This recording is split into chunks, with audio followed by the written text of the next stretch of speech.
Simmons family manor. 16 years ago. Two women, dressed in French-made outfits, bowed in unison as the double doors of the great hall began to open. Four heavily armored members of the city watch grunted and groaned as they struggled to push against the 12-foot mahogany doors, and between them stood the master of the house, Sir Vladimir Simmons himself. He was still dressed in his clerical vestments. A golden, mechanist symbol embroidered upon the chest of said garb. His greased black hair was in disarray, and there appeared to be faint splotches of coppery brown staining his gloves. While both of his servants took notice of this, neither would have dared to ask about it directly. What they did ask about, however, was the small girl who was following him. She wore a torn tan dress, and she was barefoot.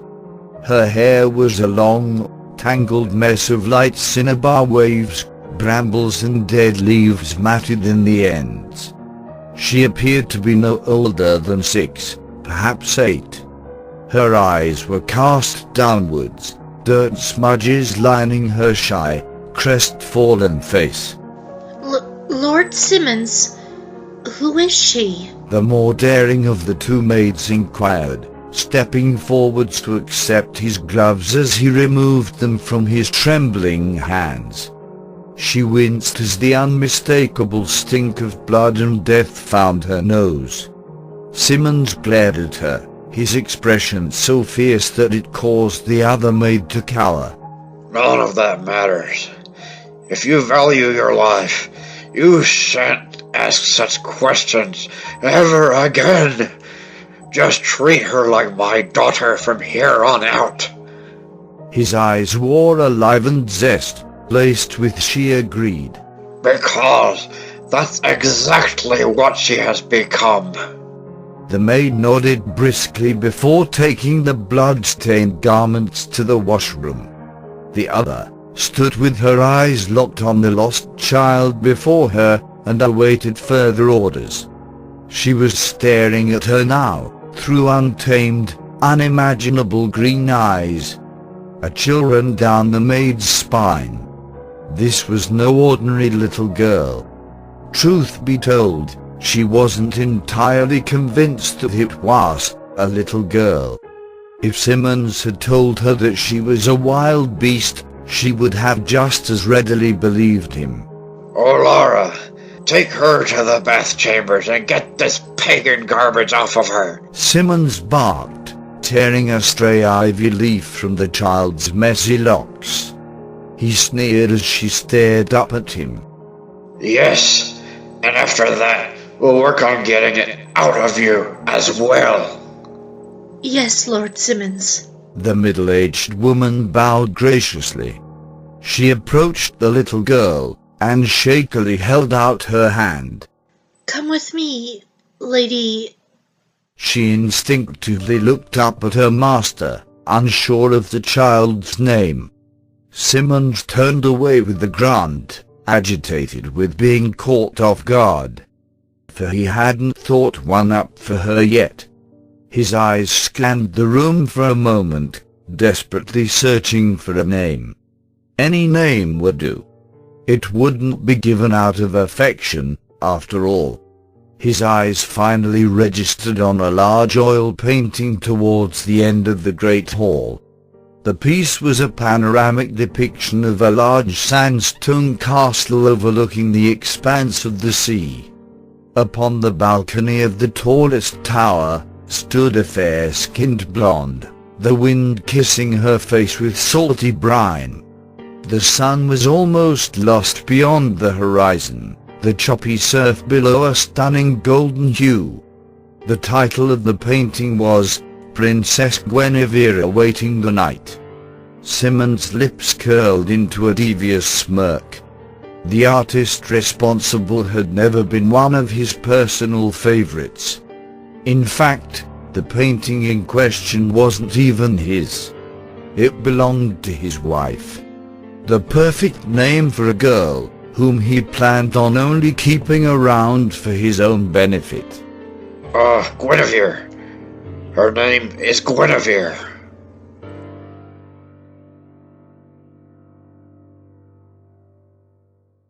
The city. Present day. Sunlight poured into the room, illuminating the grey stone walls with a radiant shimmer. Gloria's persistent calls pierced the morning silence, finally awakening Guinevere. A brilliant green comforter wrapped her body, trapping her warmth. Her eyes began to open, and she sat. Looking around the room, the figure of Garrett slowly faded in from distorted haze. His eyes were both closed, his head resting upon his hand. Guinevere smiled when she noted that he must have fallen asleep whilst sitting. The events of the other night suddenly flooded back to her, the wicked suggestions given by the unseen abominations still pounding away in her skull. The trigger that had first caused them to speak to her was still a mystery, and one that she desperately sought to understand. For a moment, she sat in absolute silence. Her thief. How could she even for a second think to do him harm? Turning away from him, she finally stood and walked over to the window and stared out. The city was a little less gloomy this morning, but not by much. And good morning to you as well. Garrett huffed. Guinevere jumped, clutching her tiny hand to her chest. You were asleep. She stuttered, turning to face him. Or so you thought. The thief chuckled, rising from his seat. How are you feeling, Guinevere? He asked, his eyebrow arching with interest. To be entirely honest, I'm not sure. She sighed. Silence followed for a moment, before Garrett disrupted it. What happened last night? What did they say to you this time? Turning to face him, Guinevere looked up with pitiful wide eyes.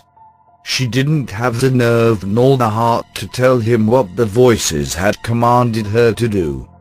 That they had told her to kill him. I honestly have no idea what happened to me last night.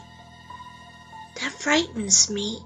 She answered his question as vaguely as she possibly could, and the thief was well aware of this. Garrett closed his eyes, exhaling a loud breath of air from his nostrils. Guinevere, if I'm going to be able to help you, I need to have all the details. I can't tell you. You might hate me. Her answer cut through him like a hot knife. His eyes contracted with a perplexed hurt. Did she honestly think that he could ever hate her? Guinevere, I could never hate you. Trust me. Why? Because. He started, gracing her cheek with a rough thumb. I know that you would never betray me. Never purposefully cause me harm. He bit his lip slightly, recalling what the pagan temple keeper had told him. How the voices Guinevere heard were no demons, but rather the forgotten memories of her past. The contained deity within her fighting to get out. The elder had informed him that such occurrences were beyond her control, but Garrett wasn't buying it. In his experience, nothing was impossible.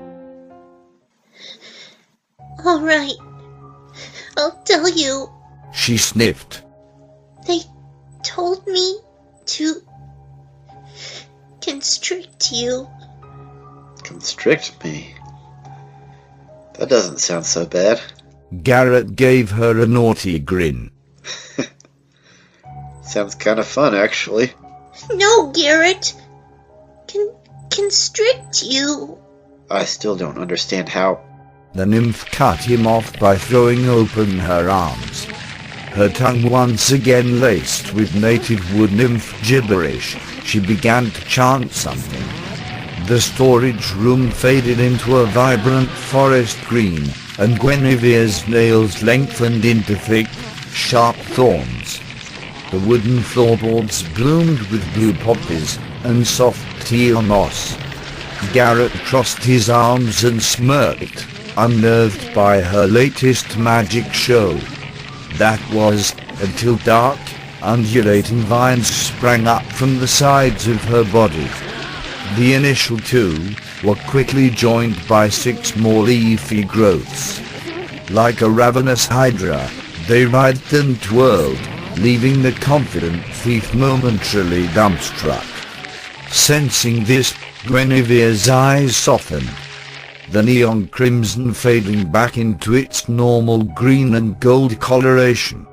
She dropped her stance, and Garrett watched the plant life around him absorb back into the earth, rendering the storage room empty of greenery once more. They wanted me to use those to kill you, she whispered, trying her hardest to remain focused on her mentor. Garrett shook his head in disbelief. Just when he thought he knew everything about Guinevere and her untamed powers, another new ability would literally bloom forth. Garrett swallowed hard, the lump in his throat aching. He stood there, immobilized. He knew that he needed to say something, but he didn't think he could. His mouth was uncomfortably dry, and his voice now seemed a world away. Guinevere, Yes, Garrett? The nymph's voice was soft and reassuring. Answer me this one question. Do you truly want to try and become human? He looked at her wide-eyed, and she in turn appeared slightly confused. Hadn't she given his answer already? At least twice now. Why couldn't he understand how much she desperately wished to be mortal? To be normal. Yes! She proclaimed, filled with the first hope she'd felt in weeks. Even if it means revoking any and all of your magical abilities? He continued to sternly interrogate her. I don't even care about that, Garrett.